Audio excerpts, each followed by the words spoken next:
క్రీస్తు పరిశుద్ధ నామమున మీ అందరికీ నా శుభాభివందనములు. Good morning everybody. మరి ఈ దినం కొరకై ఏర్పాటు చేయబడిన వాక్య పాఠము యాక్చువల్‌గా మరి ఆది కాండము 16వ అధ్యాయము 13వ వచనం చదువుతున్నాను.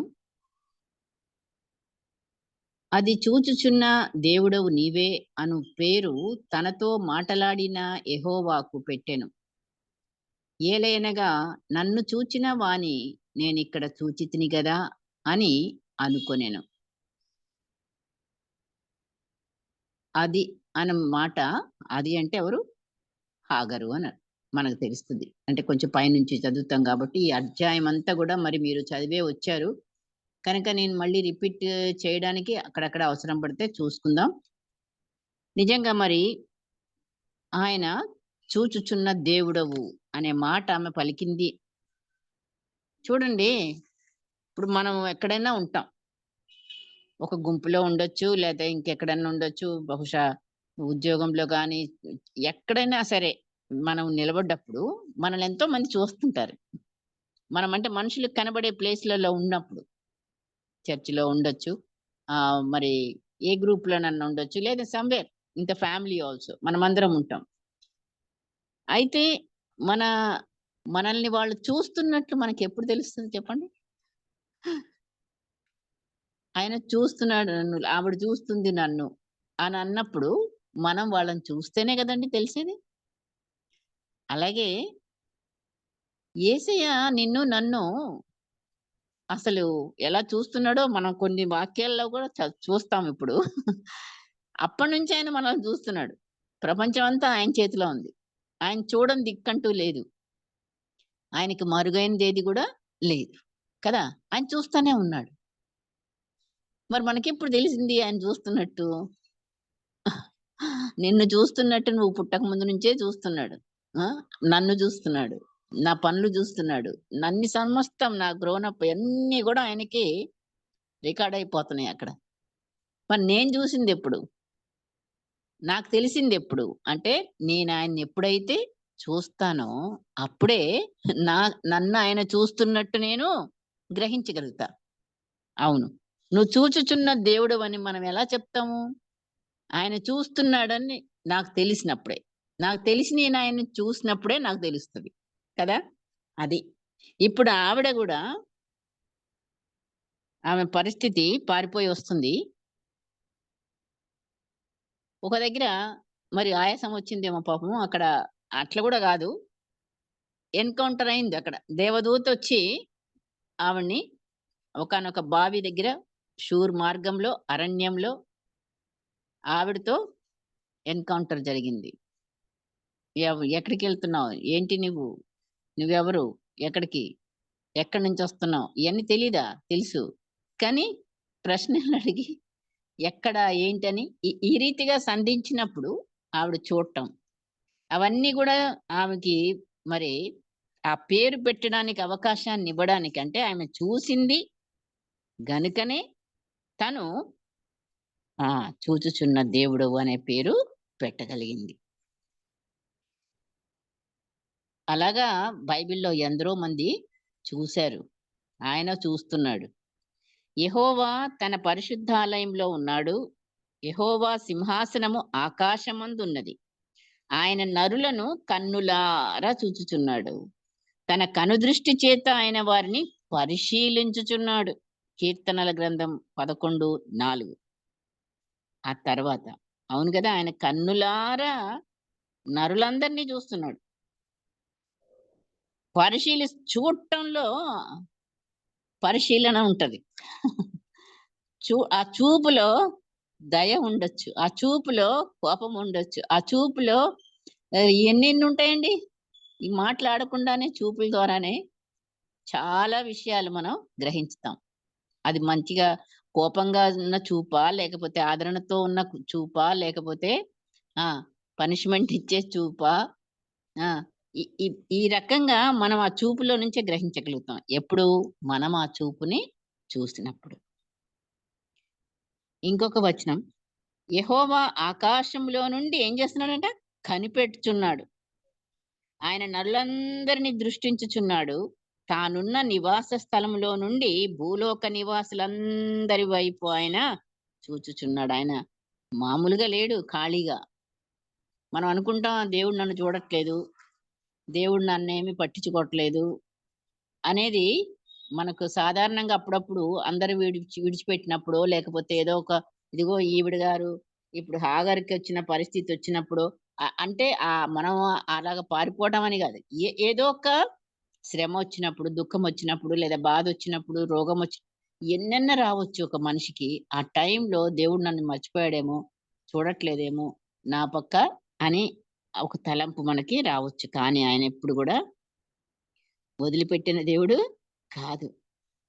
కీర్తనలు 33, 13, 14 వచనాలు ఇప్పుడు చదివాను.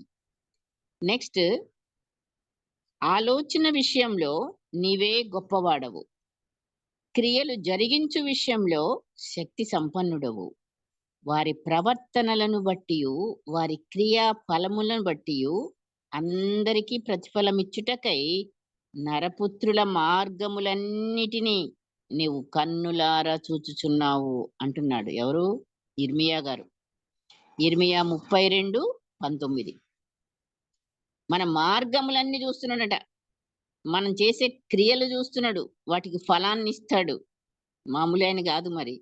ఏ క్రియలు మనం చేతులారా అసలు మాట్లాడిన మాటలే తీర్పులోకి తీసుకొస్తానంటున్నాడు దేవుడు. మరి క్రియల సంగతి? తప్పకుండా. ప్రవర్తన. వీటన్నిటిని బట్టి మనము ప్రతిఫలము ఎక్కడ పోదు. మంచి చేస్తే మంచియే. మరొకవేళ తెలియకుండానో, తెలిసో, ఏ కీడో, ఏదో కావాలనో మరి ఎవరికైనా ఏ రకంగానైనా మరి, మరి మనం వాళ్ళకి ఏ కార్యమన్నా జేసినప్పుడు ఏమొస్తదండి? క్రియా ఫలమును బట్టి అందరికీ ప్రతిఫలం ఇచ్చుటకై. అందరికీ అనే మాట ఉంటదక్కడ. ఏ ఒక్కళ్ళు గూడా మిస్ గావటం లేదు. గుర్తుపెట్టుకుందాము. ఎందుకంటే దేవుడాయన. మామూలు గాదు మరి. ఆవిడ భక్తురాలు గాని, పాపి గాని, లేకపోతే ఇంకేదన్నా గాని ఈ ఎ ఈ అన్ని విషయాలు ఇప్పుడు ఇక్కడ ఈ కుటుంబంలో యజమానుడు, యజమానురాలు, ఈవిడేమో దాసి. Servant girl. మర్చిపోయాడా సర్వెంట్ గర్ల్ అని? వాళ్ళు తృణీకరించినా, ఇంకేం జేసినా నో. ఖచ్చితంగా ఒక్కొక్కళ్ళ పట్ల ఆయనకున్న ప్రణాళికను బట్టి ఆయన ప్రతి బిడ్డను గూడా మరి చూస్తానే ఉన్నాడు. ఇక్కడ మనం జూస్తే ఇంకొక విషయంలో షద్రక్, మేషక్, అబేద్నెగోలు మరి మనకదంతా చెప్పనక్కర్లేదు. మనకు తెలుసు గనక. ఇప్పుడు నెబుకద్నెజర్ గారు వాళ్ళకొక ఆర్డర్ ఇచ్చారు. నా విగ్రహాన్ని మీరు పూజించటం లేదని తెలిసింది గనక, ఇదిగో నెక్స్ట్ పడేది మీకు అగ్నిగుండమే. ఛాన్స్ ఒకటి. ఇప్పుడు చేస్తారా? లేదంటే మాకేం భయం లేదు. పడేస్తే పడేయి అనన్నారు. పడేశాడు గూడా. అగ్నిగుండంలో వేసిన వాళ్ళు చచ్చిపోయారంట. అక్కడ ఏసి కాసేపు చూసాడో లేదో కళ్ళు నులుపుకొని ఆయనకొకళ్ళు మళ్ళొక వ్యక్తి కనబడుతున్నాడు. ముగ్గురితో వాళ్ళంతా విహరిస్తున్నారు గార్డెన్‌లో తిరిగినట్టుగా. ఆయన కళ్ళకి మరొక వ్యక్తి కనబడి, "నాలుగురిని చూస్తున్నానంటున్నాడిక్కడ." ఆ! ఇప్పుడు దేవుడు చూస్తున్నాడు కదండీ సబ్జెక్టు. మీరేమో నెబుకద్నెజర్ చూస్తున్నాడని చెప్తున్నారా అంటారా? నిజమే. ఇక్కడ తన బిడ్డల్ని చూసాడు ఫస్ట్ అగ్నిగుండంలో పడిపోవటం. ఎందుకు పడ్డారు? అది తెలుసాయనకి. ఆయన కొరకు పడ్డారు. అక్కడుంటాడాయన. వాళ్ళని చూసాడు. వాళ్ళ దగ్గరున్నాడు. ఆయన ప్రత్యక్షత ఏంటో, ఆయన గొప్పతనం ఏంటో, తన బిడ్డలంటే ఎవరో ఆయన ఆ పడవేసిన ఆ రాజుకే కనపరుచుకున్నాడు. కాబట్టి ఆయన కళ్ళు తెరిచాడు. అప్పుడాయన చూస్తున్నాడు దేవుణ్ణి. దేవదూతన్న రూపం అక్కడ పోలి ఉన్నది. నాలుగోది ప్రత్యక్షత ఇచ్చాడు. తన బిడ్డలు ఎప్పుడు గూడా దేవుడు విడవడు. ఎవరిని విడవడు. అందరూ గూడా ఆయన బిడ్డలేగా. లోకమంతటిని ఆయన ఏం చేసినాడండి? ప్రేమించాడు. లోకమంతటి కొరకు గూడా తన కుమారుని లోకానికి పంపించాడు. అందరి కొరకు ఆయనని బలిగా మరి సమర్పింప చేశాడు. సో, ఇవన్నీ కూడాను ఆయన పక్షపాతం లేని దేవుడు అని మనకు తెలుసుకోవాలి. ఎవరిని ఎక్కువ, తక్కువ అలాంటియేమీ లేవు ఆయన దగ్గర మరి. కాబట్టి ఆయన చూచాడు. అందరిని చూస్తున్నాడు. మరి ఆయన ఏంటో కూడా చూపించాలిగా. అది కూడా చూపిస్తున్నాడన్నమాట. అట్లాగే మరి ఆ రాజు శాసనాలు మార్చేసాడు దెబ్బకి. ఆ! మొక్కని వాళ్ళని అగ్నిగుండంలో ఏస్తారన్న శాసనం కట్ అయిపోయింది. వీళ్ళ దేవుడే దేవుడని ఎవరన్నా గాని ఈళ్ళ దేవుడిని ఏమన్నా అన్నారా? ఇల్లుని ఊడబిక్కేస్తానని కొత్త శాసనం ఒకటి పెట్టడం అయింది. అది మన దేవుడు. ఇంకొక మాట చూడండి. దావీదు 139 దావీదు కీర్తన 16వ వచనం చూస్తే అక్కడ నేను పిండమునై ఉండగా నీ కన్నులు నన్ను చూచెను. నియమింపబడిన దినములలో ఒకటైన కాకమునుపే నా దినములన్నీయు నీ గ్రంథములో లిఖితములాయెను అని దావీదు మంచి మాటలు మాట్లాడతాడు. నేను ఎక్కడికెళ్ళినా గాని అక్కడ నువ్వు ఉన్నావయ్యా. ఆకాశంకెక్కినా, పాతాళానికి పోయినా, ఆ! ఇంక నేను దాగటానికి ఏ ప్లేసు లేదు నాకు. నేను ఎక్కడున్నా గాని నువ్వు అక్కడ ఉన్నట్టే. సో, అవన్నీ కూడాను అనుభవం. దావీదు మరి ఎంత మంచి మాటలో మరి ఆయనయి నిజంగా మరి పిండమునై ఉండగానే నీవు నన్ను చూచినవు అనేది మరి ఆయన ఆయన అప్పుడు చూడలేదు పిండంగా. కానీ మరి ఆయనకి మరి పెరిగి పెద్దగా అయిన తర్వాత జ్ఞానం, పరిశుద్ధాత్మ రివల్యూషన్‌తో మరి ఆ మాటలు మాట్లాడుతున్నాడు. ఉండగా నీ కన్నులు నన్ను చూచెను. అవును. దేవుడు మరి మనము అసలు తల్లి గర్భంలో పడకముందు ఎక్కడున్నాము? దేవుని సహవాసంలోనే ఉన్నాం. అవును. అక్కడ దేవుడు తెలుసు. అక్కడి నుంచి దేవుడు ఇదిగో నువ్వు ఇక్కడికెళ్ళాలి, భూలోకానికి పంపిస్తున్నానని చెప్పే గదా పంపించేది. ఆ రకంగానే దావీదుకి అన్నీ గూడా జ్ఞాపకాలు. సో, పిండమునై ఉండగా నీ కన్నులు నన్ను చూచెను. నియమింపబడిన దినములలో ఒకటైన పిండముగా ఉంటే ఆళ్ళకేం తెలీదని కాదండి బాబు. ఆళ్ళకన్నీ గ్రహింపుంది. అందుకనే ఇప్పుడు న్యూ టెక్నిక్‌లో పేరెంట్స్‌కి చెప్తున్నారు గదా! గర్భంతోనున్న వాళ్ళకి మీ శిశువుతో మాట్లాడండి. మాట్లాడుకోవాలి. ఇప్పటినుంచే. వాళ్ళకర్థమవుతది. అర్థమవుతదని మనకు ఎప్పుడో తెలుసు. బైబిల్‌లోనే మనకి మరి మరియ గారు ఎప్పుడైతే ఎలిజబెత్‌ని కలిసిందో, ఎలిజబెత్ గర్భంలోనున్న శిశువేమన్నాడు? గంతులేసాడంట. అబ్బా! అంటే వాళ్ళకన్నీ గూడా గ్రహింపు ఈవెన్ దట్ టైమ్ నుంచే ఉంటాయని మనకి రుజువు ఇవన్నీ కూడా ఉన్నాయి ఇప్పుడు. ఇప్పుడు సైంటిఫిక్‌గా అంతా గూడా రిసర్చ్‌లు చేసిన తర్వాత వాళ్ళకిప్పుడు అర్థమైంది. బిడ్డలకి కూడా ఆ గ్రహింపు ఉన్నది. టచ్ ఉన్నది. తల్లంటే మరి అందుకే పుట్టినప్పటి నుంచే వాళ్ళకి మదర్స్ టచ్ అనేది వాళ్ళకి అర్థమైపోతది. మాటలాడినా, ఏం జేసినా గూడా. అందుకే వాళ్ళు వింటారు. కడుపులోనే ఉన్నప్పటి నుంచే దే ఆర్ మరి సెన్సిటివ్. అలాంటి స్టేజ్‌లో నుంచే మరి దావీదు దేవునితోనే మరి రావడం చూస్తున్నాం. ఆయనకి కన్నులకు దేవుని కన్నులకు మరుగైనది ఏది లేదనే మాట మరి చక్కని మాట. ఇంకొక మాట చూద్దాం. యిర్మీయా 12, 3 వచనం చూస్తే యెహోవా నీవు నన్నెరిగియున్నావు, నన్ను చూచుచున్నావు. నా హృదయము నీ పట్ల ఎట్లున్నది? నీవు శోధించుచున్నావు అంటున్నాడు యిర్మీయా. హృదయం గూడా చూసే దేవుడండి. ఒక్క ఔట్ సైడే కాదు. మనం చూసేది ఔట్ సైడ్ కదా!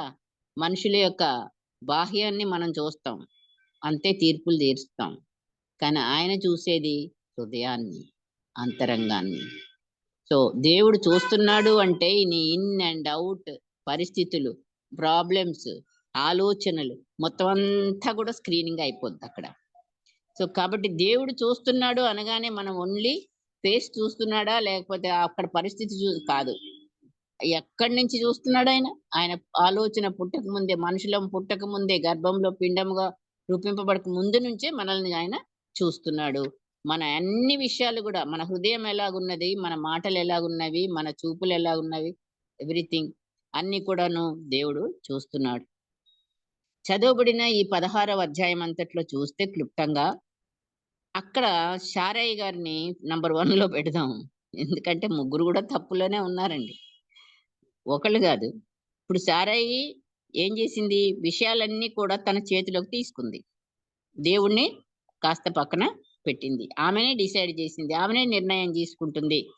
మనకివ్వలేదు ఆయన సంతానం గనక ఇదిగో నేనిచ్చిన ఐడియా చూడు అని జెప్పి తనకి ఏ రీతిగా ఒక కొడుకుని చేతిలో ఎత్తుకోవాలనే ఆశ ఉందో, ఈ రీతిగా అయితే బావుంటది కదా! అని తన యొక్క దాసిని ఐగుప్తు నుంచి తీసుకొచ్చిన దాసి హాగరు. ఆమెని అబ్రాహాముకిచ్చింది ఆమె భార్యగా. భార్యగా ఇచ్చెనని గూడా రాయబడింది. తర్వాతైనా చదవండి. చదివే ఉంటారు. రైట్. మరి వాగ్దానం ఇచ్చిన దేవుడు, నమ్మదగిన దేవుడు. ఒకవైపు వాగ్దానం ఆల్రెడీ ఉంది. కానీ కనిపెట్టే ఓర్పు, సహనము ఆమె దగ్గర కనపడలేదు. తొందరగా కావాలిప్పుడు. ఇప్పటికే ఓల్డ్ అయిపోయినాం. కదా! ఇది ఆమె ఫిజికల్‌గా ఆమె చూసుకొని మరి ఇచ్చిన సలహా. అబ్రహాం గారు అక్కడ ఆదాము గారు చెప్పలేదుగా తినమనిండు గాని తిన్నాడు. ఆ! ఈ పండు మనకు దేవుడు చెప్పాడు గదా! వద్దని అని అన్నాడా? అనలేదు. అక్కడ ఆమె ఇచ్చింది ఈవ్ గారు తినేసిండాయన. అట్లాగే ఇక్కడ ఈయన అబ్రాహాం గారు గూడా చేస్తున్నాడు. మరి శారా నిర్ణయాన్ని ఆమోదించడం చాలా మరి బాగాలేదు ఇక్కడ. ఎంతో మరి ఆ దేవుడిచ్చిన వాగ్దానాలున్నాయి, అన్నున్నాయి. ఎందుకమ్మా ఈ పనులు జేయడం నువ్వు? వద్దులే దేవుడు మనకిస్తానన్నాడు ఆగుదాము అనే మాట ఆయన నోట వచ్చుంటే బావుండేది. మరి ఆయన ఏం జేశాడనేది ఇక్కడ మనం ఆ వాక్యంలోనే చూస్తే గూడా మనకు ఒక మాటుంటదండి. మరి 15వ ఆదికాండం 15లో చూడండి. 6వ వచనం చదువుతున్నా. అతడు యెహోవాను నమ్మెను. ఆయన అది అతనికి నీతిగా ఎంచెను. సో, ఆయన ఏమైతే చెప్పాడో నీ సంతానము గురించి ఆ మాటలన్నీ నీ పుట్టబో వారి గురించి అవన్నీ చెప్పుకుంటూ వస్తున్నాడు. నీకు వారసుడొస్తాడు నేనిస్తాను. వాటినన్నిటిని నమ్మాడు. కాబట్టి ఇక్కడ నమ్మెను అనుంది. యెహోవా నమ్మెను. యెహోవా మాట నమ్మాడు. సరే ఇక్కడ చూద్దాం 16వ అధ్యాయంలో శారా గారు మాట్లాడింది. మాట్లాడిన తర్వాత రెండో వచనం చివరి లైను. అబ్రాము శారయి మాట వినెను. ఇది వచ్చిందక్కడ. కాబట్టే ఇంట్లో ఏమొచ్చింది? అసమాధానము, అశాంతి అన్నీ వచ్చాయి. కలతలు, సమస్యలు. చెలరేగిందెక్కడ? మన సొంత నిర్ణయాలతో మనం ఉన్నప్పుడు ఖచ్చితంగా చెలరేగుతాయి ఇలాంటివి. దేవుడొక మార్గంలో నడిపించడానికి మనకొక వాగ్దానం ఇచ్చి, మనకొక రెవల్యూషన్ ఇచ్చి, ఇవన్నీ చేసినప్పుడు ఈ వెలుగులో ఉండకుండా మనం కొంత తొందరగా పడాలని జెప్పి, మనకు కావలసిన రీతిగా జరగాలని జెప్పి, మన ఆలోచనలు గూడా మిక్స్ చేస్తే, ఇదిగో ఈ రకంగానే ఈ కుటుంబం ఎలాగైందో మనం గూడా కొన్ని సార్లు ఎదుర్కొంటున్నాం. హాగర్ గారి సంగతి చూస్తే, ఇక ఆవిడకిప్పుడు తను ఎప్పుడైతే ప్రెగ్నెంట్ అని తెలిసిందో, అప్పటినుంచి ఆ యజమానురాలిని కాస్త చిన్న చూపు చూడడం ప్రారంభించింది. అది ఆమెకు అర్థమైంది శారయికి. ఇంకప్పుడొచ్చి శారయి హస్బెండ్‌తో గొడవబడి, "నేనే గదా ఇచ్చిందాన్ని. ఇది చూడు ఎలా చేస్తుందో" అది అంటే నీ నీ సేవ అక్కడ ఆయన మళ్ళీ కల్పించుకోలేదు. చేతులు కడుక్కొని దూరంగున్నాడు. మరి సమస్య వచ్చినప్పుడు కాస్త ఇద్దరిలో ఎవరి తప్పుందో చూసి తప్పుని ఖండించి మరి ప్రాబ్లమ్ సాల్వ్ చేయాలని ప్రయత్నించలేదు అబ్రహాం గారు. శారయికి వదిలిపెట్టాడు. ఇంకంతే. ఇక ఆవిడని రాసి రంపాన పెట్టడం మొదలుపెడితే అవును. శ్రమలొచ్చింది గదా! అని జెప్పేసి ఈవిడేం జేసింది ప్రాబ్లమ్‌ని దూరం జేసుకోవడానికి తను దూరమైంది. ఎళ్ళిపోయింది. పారిపోయింది అని రాసింది. కదా! తప్పించుకోవడానికి చాలా విషయాలుంటాయి. ఇలాగే ఇప్పుడు మన కుటుంబాల్లో ఉన్న పరిస్థితిని గూడా మనం ఒక్కసారి చూసుకుంటే, ప్రాబ్లమ్ రాంగానే దాన్ని పక్కన బెట్టకుండా, ఆగకుండా, దేవునికి మొరపెట్టకుండా, దేవుడిని అడగకుండా కొన్ని కొన్ని స్వంత నిర్ణయాలు. ఇంక నేను ఉండలేను, ఇంక నేను చెయ్యలేను, ఇంక అనేదొచ్చేస్తది మనకి. ఇంకా అక్కడ వదిలిపెట్టేసి పారిపోవడం అనేది సహజంగా ప్రతి ఒక్కళ్ళు చేసేది. ఎంతగానో బాధొచ్చిందమ్మా! నా సంగతి నీకు తెలీదు అని జెప్తాం మళ్ళీ. అవును. కొన్ని కొన్ని విషయాల్లో ఇలాంటి నిర్ణయాలు గూడా హాగర్‌లాగా తీసుకునే నిర్ణయాలుంటాయి. కాబట్టే ఇవన్నీ కూడాను కుటుంబంలో మొట్టమొదటిగా దేవుడి మాటకి లోబడితే, దేవుని కొరకు మనం కనిపెడితే ఇవన్నీ రావు. కాబట్టే ఎవరైనా సరే ఒకవేళ తొందరపడ్డా, మరి ఇంకో పక్కనున్న వ్యక్తి అయినా గాని దేవుడి మాటకి ప్రామినెన్స్ ఇచ్చి, లేదు నువ్వు ఇది చెప్పేది మంచిది గాదు అని అనాలి. అలా చేసుకొని కుటుంబాన్ని చక్కదిద్దుకున్నప్పుడు ఈ గొడవలు, కొట్లాటలు రావు. ఏది ఏమైతేనే హాగర్ గారు పారిపోవడం, అక్కడ మరి దేవుని దూత ఆమెని ఎన్‌కౌంటర్ చేయడం మనము చూస్తున్నాం. ఆమె ఒక ప్లేస్‌కెళ్ళింది. అక్కడ ఒక నీటి బుగ్గ అంటే బావి, బేయర్ లహాయి రోయ్ అని పేరు గూడా. హ్మ్. అంటే నన్ను చూచుచున్న సజీవుని బావి అని గూడా పేరు పెట్టిందంట అక్కడ. అక్కడ ఆమెకి ఎన్‌కౌంటర్ జరిగింది. మరి చూచుచున్న దేవుడవగా ఆమె గుర్తించింది. ఎలా గుర్తించింది? అక్కడ మాటలుంటాయి. చాలా మంచి మరి వాగ్దానాలు అక్కడ స తనకివ్వడం జరుగుతది. "నువ్వెళ్ళు, మళ్ళీ నీ యజమానురాలు దగ్గరికి తిరిగి వెళ్లి ఆమె చేతి క్రింద అణిగి ఉండుమని దానితో చెప్పెను. మరియు యెహోవా దూత, నీ సంతానము నిశ్చయముగా విస్తరింపజేసేదను. అది లెక్కింప వీలు లేనంతగా విస్తారమవునని దానితో చెప్పెను. మరియు యెహోవా దూత, ఇదిగో యెహోవా నీ మొరను వినెను. నీవు గర్భవతివై ఉన్నావు. నీవు కుమారుని కని అతనికి ఇష్మాయేల్ అని పేరు పెట్టుదువు. ఇవన్నీ చెప్పేటప్పటికి అప్పుడామె కూలయ్యి ఒబీడియంట్‌గా ఉండడానికి నిశ్చయం చేసుకొని తిరిగి వచ్చి మరి దేవుడు చెప్పినట్లుగా విన్నది. ఇంకా కుమారుడిని ఆ ఎక్స్‌పీరియన్స్ సరిపోలేదా? ఇంకా మరి ఎప్పుడైతే శారాయి గారికి కుమారుడు పుట్టాడో, మరి ఆ రోజు ఆ చిన్న పిల్లోడిని ఆ పిల్లోడు ఈమె కుమారుడు ఆల్రెడీ 14 ఇయర్స్‌కొస్తాడు. మరి తల్లి, బిడ్డలు కలిసి హేళన చేసినట్టుగా గూడా మనం చూస్తాం. ఆ రోజు వెళ్ళగొట్టబడింది నిజంగానే. అప్పుడేమి అడ్డం రాలే దేవుడు. కాపోతే ఆమెకి పిల్లవాడి కొరకు నీళ్ళని కళ్ళు తెరిసి చూపిచ్చాడు. అంతవరకే గాని ఆమె దూరంగానే ఎళ్ళిపోవడం జరిగింది. ఎళ్ళిపోమనడం గూడా రైట్ అన్నాడప్పుడు దేవుడు.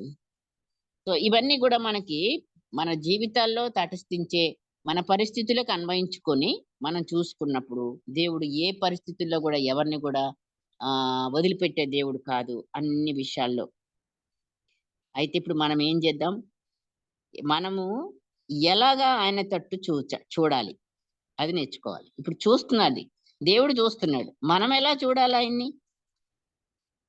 చూస్తే ఏంటి? అంటే ఇక్కడ ఒకటి, వారు ఆయన తట్టు చూడగా వారికి వెలుగు కలిగెను. వారి ముఖములెన్నడూ లజ్జింపకపోవును. మనం ఆయన తట్టు చూసే ప్రయత్నం చేస్తే ఖచ్చితంగా మన పరిస్థితులు ఎలాగున్నాయో చీకట్లో ఉన్నామేమో, ఒకవేళ బాధలో ఉన్నామేమో, శోధనలో పడిపోయామేమో, ఇంకా ఏదైనా ఉందేమో, ఆ టైంలో మనం ఎవరిని చూడాలి? దేవుణ్ణి, యేసయ్యనే చూడాలి. ఆయన తట్టు మీరు నా తట్టు తిరుగుడి, నేను మీ తట్టు తిరిగేదను అని ఉంది గదా! అట్లాగే మరి మనం గూడా ఆయన తట్టు చూడగా ఏం జరుగుతది? వెలుగు కలుగుతుంది. అవును. ఆయన తట్టు చూడటం అంటే వాక్యంలో నుంచి ఆయనను చూడొచ్చు మనం. వాక్యము వెల్లడి అగుట తోడనే ఏం కలుగుతుంది? వెలుగు కలుగును అని రాయబడింది కదా! అవును. ఆ వెలుగులో మనకన్నీ గూడా మనం ప్రకాశిస్తాము. అందుకనే మన ముఖం ఇంకా ఎన్నడూ లజ్జింపకపోవును అంటే ఇంకా మనకి సిగ్గు, అవమానాలు కలగవు అన్నట్టుగా. కీర్తన 34:5 ఈ మాట. తర్వాత ఇప్పుడు హిజ్కియా గారికి టైం అయిపోయిందని ప్రవక్త ద్వారా చెప్పబడుతది. యెషయా గారి ద్వారా. అయితే ఇషే ఇప్పుడు హిజ్కియా ఏం చేశాడు? పక్కకు తిరిగి కన్నీళ్లు విడిచి, మరి నేనెలాగా నీ యందు యథార్థంగా చేశానో, నీ కార్యాలన్నీ ఎలా చూశానో నన్నొక్కసారి జ్ఞాపకం చేసుకోవా అన్నాడు. నన్ను బతికించు అనలేదు. లేపోతే నా ఆయుష్ పొడిగించు అని ఆ ప్రార్థన అనకుండానే తను ప్రార్థన చేస్తాడు. నీవు కన్నీళ్లు విడుచుట చూచితిని, నీ ప్రార్థన నేను అంగీకరించి ఉన్నాను. సో, మనం ఎలా చూడాలి దేవుణ్ణి? మన సమస్యల్లో, మన ప్రాబ్లమ్‌లో లేదా అనారోగ్య పరిస్థితుల్లో ఆయన హిజ్కియాకొచ్చిన పరిస్థితి మరణమే. అట్లాంటప్పుడు గూడా ఏం జేశాడాయన? కన్నీళ్లు విడిచి, తను చేసిన కార్యాలు దేవుడికి జ్ఞాపకం జేస్తూ కన్నీళ్లు విడిచటం. సో, కన్నీళ్లతో మనం దేవుణ్ణి చూడాలి. మనమెలా చూడాలి దేవుణ్ణి అంటే, ఆయన తట్టు చూడాలి. కన్నీళ్లతో, ప్రార్థనతో చూడాలి. దావీదు గారు చెప్తున్నాడు. కీర్తన 123:2 దావీదా కీర్తనాకారుడనుకుందాం. దాసుల కన్నులు తమ యజమానుని చేతి తట్టును ఏం పెడతదా? ఏం పెడతాడా యజమానుడు? దాసులంటే దాసులు. సర్వెంట్స్. దాసి కన్నులు తన యజమానురాలి చేతి తట్టును చూచునట్లు, మన దేవుడైన యెహోవా మనలను కరుణించు వరకు మన కన్నులు ఆయన తట్టు చూచుచున్నవి. చూస్తున్నాయా? మనం కరుణించేదాకా ఆగం. మనం బెల్ కొట్టంట చిన్నపిల్లలు ఎవరింటికన్నా ఎళ్లి బెల్ కొడతారు. వాళ్ళొచ్చి తలుపు తీసేలోగా పారిపోతారు. సో, అలాగుంటదేమో మన ప్రార్థన? అట్లా ఉండకూడదు. మనం ఎప్పుడు చూస్తాం ఆయన కార్యాలు మరి? ఆయన కరుణించే వరకు గూడా మనం కనిపెట్టాలి. సో, ఆయన తట్టు మన కన్నులు చూస్తానే ఉండాలి. ఎలా చూడాలంట? ద దాసి ఒక సర్వెంట్ తన యజమానుడి తట్టు చేతి తట్టు మొత్తం అంతా మనిషిని చూడట్లేదు చూసారా? చెయ్యి నుంచే కదా మనకేదైనా దొరికేది. ఆయనేమిస్తాడా అని ఆ దాసుడు చూస్తున్నాడు. ఆవిడేమిస్తుందా అని యజమానురాలు చేతి తట్టు చూచున్నట్లు మనం యెహోవా కరుణించు వరకు గూడా మనం ఆయన తట్టు చూసేవాళ్ళంగా ఉండాలి. మరొకటి మరి మార్కు సువార్త 5 28-38 మనకందరికీ తెలుసు. రక్తస్రావం గల స్త్రీ ఆ! కుదరని రోగంతో, దుఃఖంతో, పేదరికంతో డబ్బులన్నీ ఖర్చయిపోయినాయి. ఇక అందరు డాక్టర్‌లయిపోయారు. ఇంకంతే ఆమె ఇక పోతదేమో అన్న స్థితిలో ఉంది. ఎంతో బలహీన స్థితి, బాధ, శ్రమ మరి వీటన్నిటితో గూడాను ఆమె ఎక్కడికెళ్ళింది? ఆయన రోడ్ మీదెళ్తుంటే తెలుసుకొని హ్మ్. మరి పరిగెట్టడం చేత కాలేదు. అయినా మనుషులందరూ అడ్డాలొస్తున్నారు. అయినా సరే ఆమె ఒకటి నిర్ణయించుకుంది. ఆయన వస్త్రపు చెంగుని ముట్టుకుంటే నేను బాగైపోతా. కాబట్టి అక్కడికెళ్ళింది. వస్త్రపు చెంగు ఎలాగైతేనేం వాళ్ళని అడ్డుపడుతున్నోళ్ళని వెంటపడి అటు తిరిగి, ఇటు తిరిగి మొత్తానికి వస్త్రపు చెంగు ముట్టి వెంటనే ఆమెకి స్వస్థత కలిగిందని తెలుసుకుంది. ఈ లోపల యేసయ్య తన ప్రభావము తనలో నుంచి బయలు వెళ్ళెనని తెలిసి యేసయ్య చూచాడు. ఎవ్వరు నన్ను ముట్టారు అని ఒక్కసారి అంతటా అందరిని పరిశీలించి చూస్తున్నాడు. ఆయనకి తెలుసు. కానీ ఆమె బయటికి రావాలి గదా! ముట్టిన అలాగే వచ్చింది. స్వస్థత పొందిన స్థితిలోనే యేసయ్యని చూడగలిగింది. స్వస్థత పొందిన స్థితిలోనే ఉంది యేసయ్య ఆమెను చూచినప్పుడు. అయితే ఆయనంటాడు, "నీ విశ్వాసమే నిన్ను స్వస్థపరచెను. సమాధానము గలదానవై వెళ్ళు." ఇప్పుడు ఇంకొకటి ప్లస్ చేసి మరి విశ్వాసంతో ముట్టి స్వస్థతొచ్చింది. ప్లస్ సమాధానం గూడా ఆమె పొందుకోగలిగింది. ఇది మనం ఆయనని విశ్వాసంతో వెంబడించి, విశ్వాసంతో ఆయన తట్టు చూడగలిగితే కంపల్సరీగా మనం అన్నీ గూడా పొందుకుంటామనేది. మరి యేసయ్యను చూడాలన్న ఆశతో ఎవరెక్కారు చెట్టు? జక్కయ్య గారెక్కాడు. సో, ఆశతో ఆయన తట్టు మనం చూడాలి. చూసారు గదండీ! ఇప్పుడు మనం కన్నీళ్లతో చూడాలి. ఆ!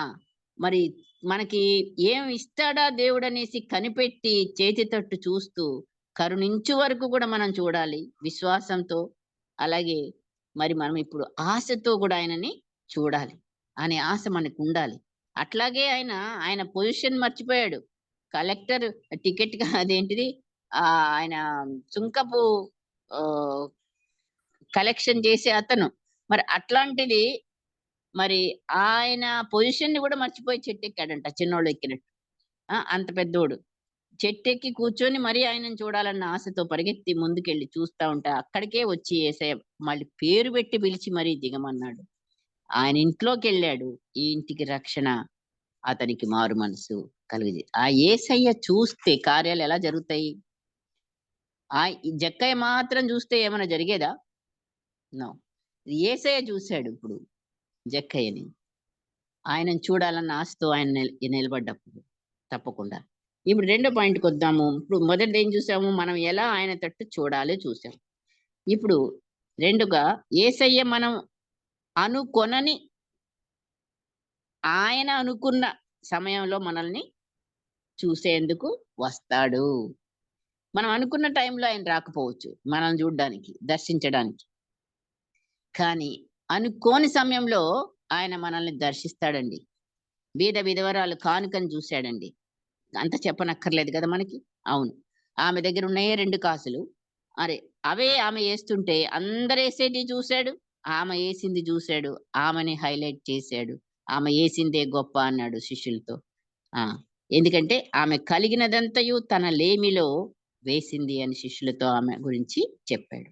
కాబట్టి మనము కానుక యేసినా, మనం ఏ గొప్ప పని జేసినా, ఒక మేలుకరం జేసినా, ఏం జేసినా మరి దేవుడు చూస్తున్నాడు. దానికి ప్రతిఫలాన్ని ఆయన ఇచ్చే దేవుడు. తర్వాత ఇంకొక విషయంలో చూస్తే శిష్యులు మరి దోణిలో ప్రయాణం చేసి నైట్ ఎళ్తున్నారు. ఆయనేమో కొండెక్కి ప్రార్థన చేస్తున్నాడు. మరి ఎళ్ళండి అద్దరికి అన్నాడు. మరి వాళ్ళెళ్తున్నారు.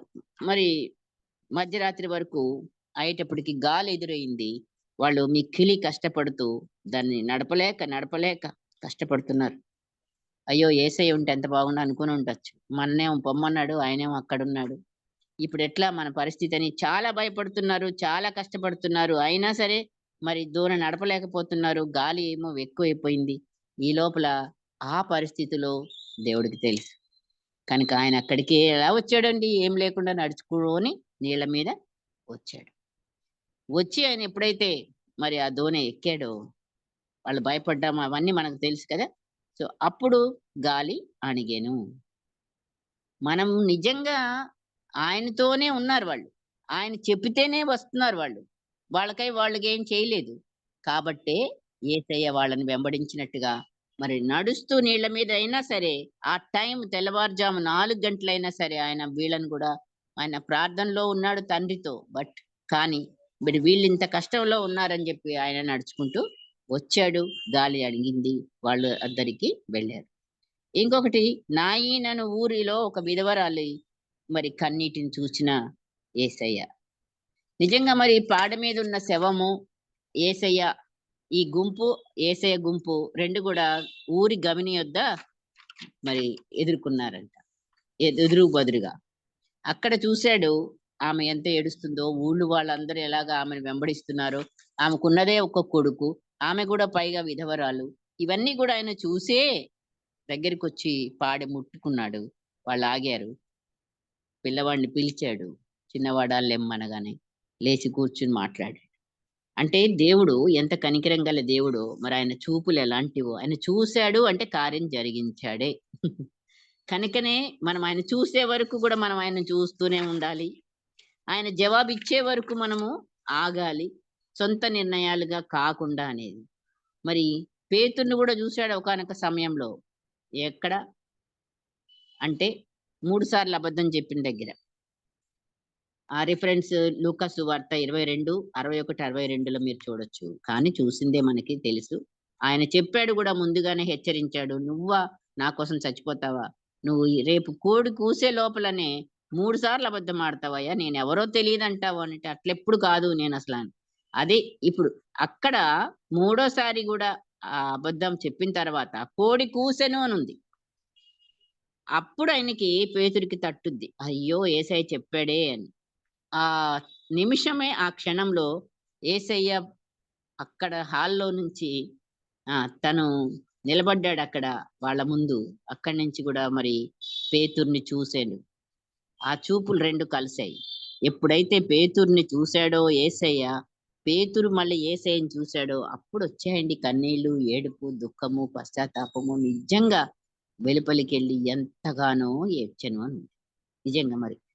అంతేనా? యేసయ్య శిలువ మీద వ్రేలాడుతూ మరాయన ఇక కొద్ది నిమిషాల్లో ప్రాణం వదలాలి శిలువలో. అంటే ఎన్ని శ్రమలు ఆ నైటంతటి నుంచి గూడా ఆయన శ్రమలు పొందుతూ మరి మనిషిలో ఏమాత్రం ఇది లేకుండా గూడా 7 మాటలు పలికాడని మనకు తెలుసు. అందులో అక్కడ దగ్గరగా నిలబడ్డ తల్లిని కళ్ళన్నీ గూడా రక్తంతో నిండిపోయినియి. అసలు చూడటానికే చేతగాల రెప్ప కొట్టడానికే రాదు గదా! ఆ టైంలో నిజంగా మరి ఆయన ఎలాగ చూసాడు తన దగ్గరున్న ఆ! శిష్యుడిని, యోహానుని, తల్లిని కూడా చూసి, అక్కడ గూడా బాధ్యతలు విస్మరించకుండా తల్లికి కుమారునిగా యోహాన్‌ని అప్పగించడం మనకు తెలిసిన విషయం. సో, యేసయ్య మనల్ని అకస్మాత్తుగా దర్శించి చూసేడంటే మనం అనుకోనన్ని టైంలో, ఆయన అనుకున్న సమయంలో మనల్ని చూస్తాడు. కాబట్టి మనమేమి బెంగ పడడానికి వీలు లేదు. ఏ టైంలోనైనా ఆయన సమయం ఉంది. కాబట్టి నన్ను చూస్తాడు, చూస్తున్నాడు. ఆయన చూసినట్టు నాకు తెలియడానికి నేను ఆయనను చూస్తూనే ఉండాలి. అవును. చూచి మూడోదిగా ప్రతిఫలాన్నిచ్చే దేవుడండి మన దేవుడు. మామూలుగా వదిలిపెట్టడు. కార్యాలు జరిగిస్తాడు.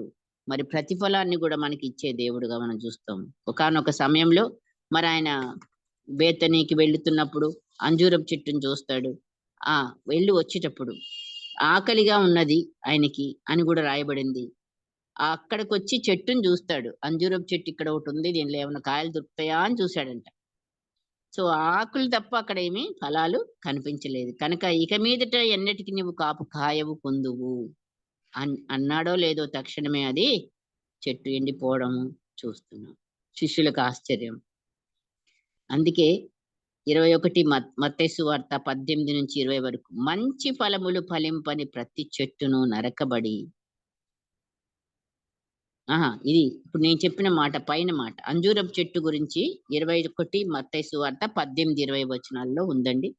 తర్వాత ఇప్పుడు మత్తయి 3:10లో ఏముంది? మంచి ఫలములు ఫలింపని ప్రతి చెట్టు ఏమవుతది? నరకబడి అగ్నిలో వేయబడుతుంది. సో చెట్టంటే అది మనమే. అందుకనే యోహాను సువార్త 15లో చెప్తున్నాడు, నాలో ఫలింపని ప్రతి తీగను ఆయన తీసి పారవేయును. ఫలించే తీగను మరెక్కువగా ఫలించాలని, ఇంకా గూడా దానికి మరి ఎండిపోయినవన్నీ గూడా తీసేసే దేవుడనమాట. పనికిరానివన్నీ తీసే దేవుడు. కాబట్టి మనము ఆయనలో ఉంటే, ఇక మనలో పనికిరాని గుణాలైతే ఏమేమైతే ఉన్నాయో ఇంకా గూడా కొన్ని మిగిలి అవన్నీ కూడాను తీసేసి మరి ఆత్మ ఫలాన్ని ఫలించే బిడ్డలంగా మననాయన సిద్ధపరిచే దేవుడు. కనుక మనకెంత మంచి ప్రతిఫలం ఇస్తున్నాడో మరి ఆత్మ ఫలం ఫలింపచేసే దేవుడు. ఎప్పుడు? మనం ఆయనలో ఉన్నప్పుడు. ఆ తీగ ద్రాక్షావల్లినన్నాడు గనుక మనం ఆయనలో ఉంటేనే ఫలించేది, లేకపోతే లేదు. చివరిగా పేతురు మరి యేసయ్య నీళ్ళపై నడుచుట చూచినప్పుడు నేను కూడా నీళ్ళ మీద వస్తానన్నాడా? అన్నాడు. సెలవియ్యి అన్నాడు. ఓకే రా అన్నాడు. రమ్మన్నప్పుడు మరి ఈయన నడిచాడు గూడా నీళ్ళ మీద. నడిచిన కొద్దిసేపటికి గాలిని చూసి అంటే పక్కకు చూపు వెళ్ళింది. యేసయ్య మీదున్న చూపు పక్కకు చూడటం ద్వారా గాలిని చూడగలిగాడు, భయపడగలిగాడు, మునిగిపోసాగాడు. సో సేమ్ థింగ్ మనకి ఈ పరిస్థితులన్నీ కూడా ఉన్నాయి. మనం కూడా ప్రార్థనలో ఉంటాము, చాలా విశ్వాసంగా ఉంటాము. ఎంతగానో మరి నమ్మకంతో మనం జరిగేది ఉంటాము. మళ్ళీ ఇక్కడ ఉన్న పరిస్థితిని చూస్తాం. నిజమే, ఈ పరిస్థితి అయ్యేది కాదు, ఇంకిది జరిగేది. అట్లాంటి టైంలో మనం ఏమవుతాం? శోధనలో మునిగిపోతాం. అతని సముద్రంలో జారిపోయిన రీతిగా.